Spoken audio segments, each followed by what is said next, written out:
Saya akan menelisiknya eksklusif.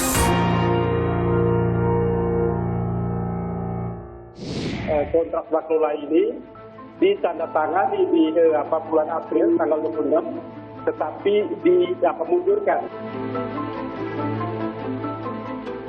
PWK Anda yang usulkan? Kalau kalimat mengusulkan pertama kali, itu juga perlu diluruskan. Tidak ada peran individu yang dominan.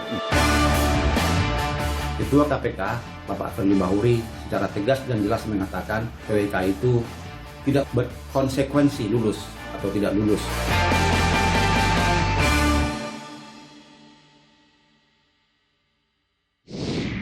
Saudara, kesempatan langka, saya mendapatkan wawancara salah satu anggota Dewan Pengawas KPK, Dewas. Ia adalah hakim senior yang masih berstatus hakim saat ini. Ia dikenal punya integritas yang tinggi, tidak pernah ada cacat dalam karirnya, dan sekarang berada di hadapan saya, Albert Tinaho. Sehat selalu. Sehat selalu, Mas Aiman. Ya, banyak masyarakat yang menaruh harapan dari Dewas KPK terkait dengan kisruh TWK. Boleh saya katakan kisruh TWK? Karena ada hasil yang berbeda. Nanti saya akan bicara soal itu, tapi saya ingin tanya dulu, Bu. Ada proses pemeriksaan di Dewas KPK terkait dengan tes wawasan kebangsaan, TWK KPK. Dan hasilnya diputuskan oleh Dewas KPK, pimpinan KPK, termasuk Pak Ketua KPK Firly Bahuri, tidak ada sama sekali melanggar kode etik. Benar demikian? Sebenarnya bukan tidak melanggar kode etik. Putusan dalam pemeriksaan pendahuluan dari Dewan Pengawas itu adalah tidak cukup bukti untuk dilanjutkan ke sidang etik. Artinya memang bukti-bukti yang diserahkan oleh pelapor ini tidak cukup, atau bagaimana, Bu?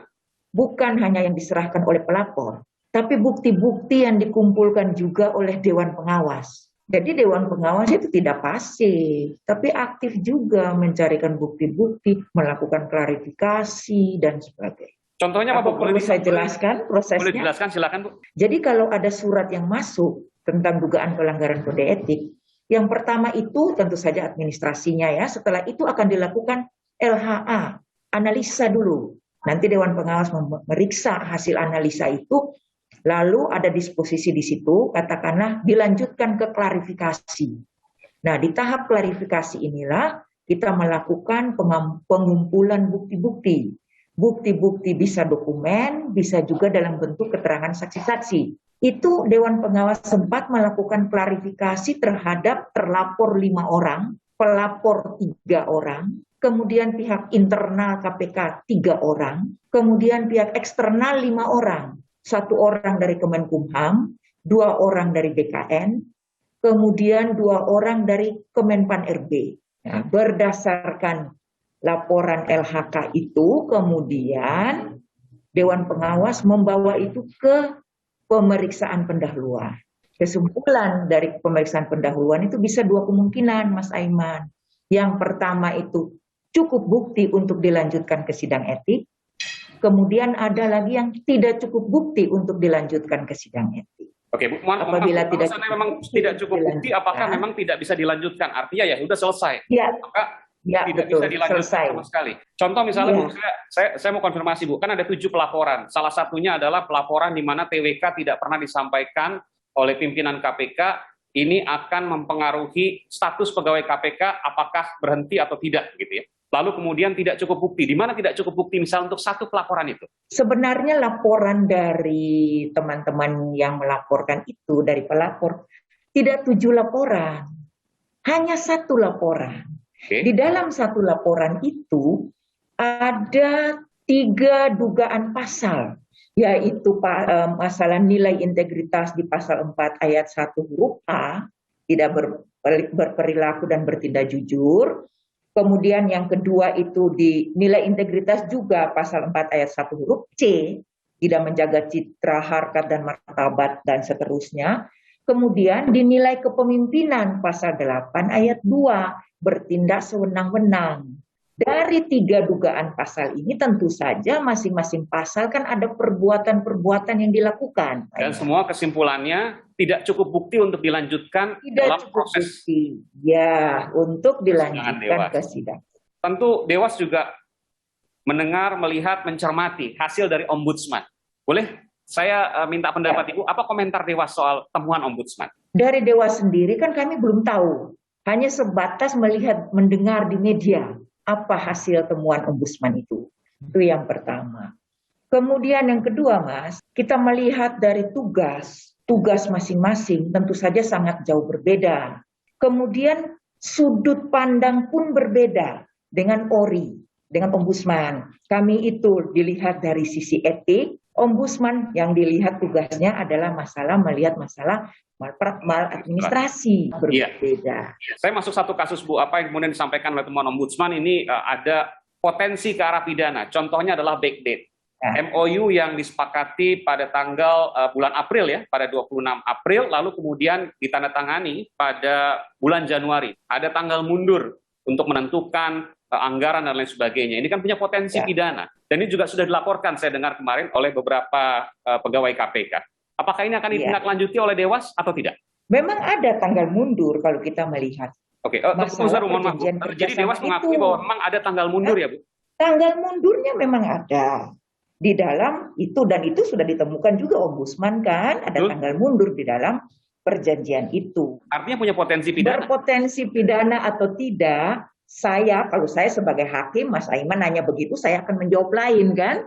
Nah, karena saya sebagai Dewan Pengawas, sisi sudut pandang saya adalah etik. Sehingga kami melihat dari perjanjian itu adalah bukan masalah tanggal mundurnya, karena itu bukan kewenangan kami, tapi yang kami melihat di situ adalah bahwa ada perjanjian yang membuat soal itu adalah kewenangan dari BKN. Di situ yang dilihat oleh Dewan Pengawas. Kami di ranah kami saja. Jadi itu tidak termasuk dalam dugaan pelanggaran etika misalnya dilaporkan? Kalau itu dilaporkan, itu cerita lain lagi. Nanti kita akan periksa lain lagi. Kan begitu, Mas. Ada pelaporan yang baru kemarin kalau tidak salah, betul, Bu? Saya mendengar begitu. Katanya ada, tapi kan baru masuk administrasi ya. Tadi belum sudah dilihat saya ya, Bu, ya. Ada prosedur yang harus ditempuh. Bu, saya ingin tanya terakhir, Bu. Dari kisruh ini, kita menghitung bulan Oktober sudah harus ada keputusan apakah ASN atau tidak. Masih ada sekitar 51 atau 75 atau berapapun anggota pegawai KPK yang sampai saat ini masih menggantung statusnya. Apakah boleh dilakukan status kepada mereka dipecat atau apapun terkait dengan kisruh TWK ini? Atau bagaimana pendapat Dewas terkait dengan nasib mereka? Masalah memecat pegawai atau tidak itu di luar kewenangan Dewas. Itu sepenuhnya kewenangan otoritas dari pimpinan. Sehingga kalau dikaitkan antara dugaan pelanggaran etik yang dilaporkan kepada Dewas, kemudian dihubungkan nanti dengan SK masalah pemecatan dan sebagainya, itu sebenarnya tidak ada hubungan, Mas. Karena kewenangan masing-masing itu sudah ada. Itu masalah memecat pegawai atau tidak, itu kewenangan pada pimpinan. Dewas sama sekali tidak akan bersuara soal ini? Kami tentu saja dari Dewan Pengawas akan mengangkat atau melihat itu nanti dari sudut melakukan pengawasan terhadap tugas dan wewenang KPK. Tapi pengawasan ini yang kami lakukan adalah post audit setelah dikerjakan. Kalau belum dikerjakan kita sudah ribut-ribut terus, aduh nanti pekerjaan tidak selesai. Dewas, ketika nanti misalnya setelah ada keputusan hasil tes TWK memecat 75 pegawai KPK, lalu kemudian ada diduga maladministrasi ataupun pelanggaran kode etik, maka Dewas akan maju di situ. Ya, kalau memang ada dugaan pelanggaran kode etik, Dewas pasti akan melaksanakan tugasnya, kemudian melakukan klarifikasi dan sebagainya. Itu sudah jelas. Apa yang bisa disampaikan Dewas kepada para pegawai 75 KPK ini yang terancam dipecat? Silakan saja teman-teman, misalnya mau memperjuangkan hak. Yang namanya hak itu kan mau diperjuangkan silakan. Tentu saja sesuai dengan koridor hukum, sesuai dengan aturan-aturan yang ada. Dan yang perlu juga kami sampaikan bahwa kita juga dalam memperjuangkan hak-hak kita, tentu saja jangan kita lupa juga menjunjung tinggi etika-etika yang ada. Terakhir juga Bu, kalau untuk pimpinan KPK? Kalau pimpinan KPK sama Mas. Silahkan saja pimpinan KPK juga bekerja sesuai dengan tugas dan kewenangan yang ada padanya. Dan tentu saja itu tadi saya katakan bahwa jangan lupa kita selalu harus menjunjung tinggi etika-etika yang ada. Etika kita menyampaikan sesuatu di depan publik dan sebagainya. Itu perlu sekali saya pikir ya. Itu saja dari Dewan Pengawas yang bisa kami sampaikan. Terima kasih Ibu Albertina Ho, anggota Dewan Pengawas Komisi Pemberantasan Korupsi. Sehat selalu Bu, sehat untuk Ibu, sehat untuk kita, sehat untuk bangsa Indonesia.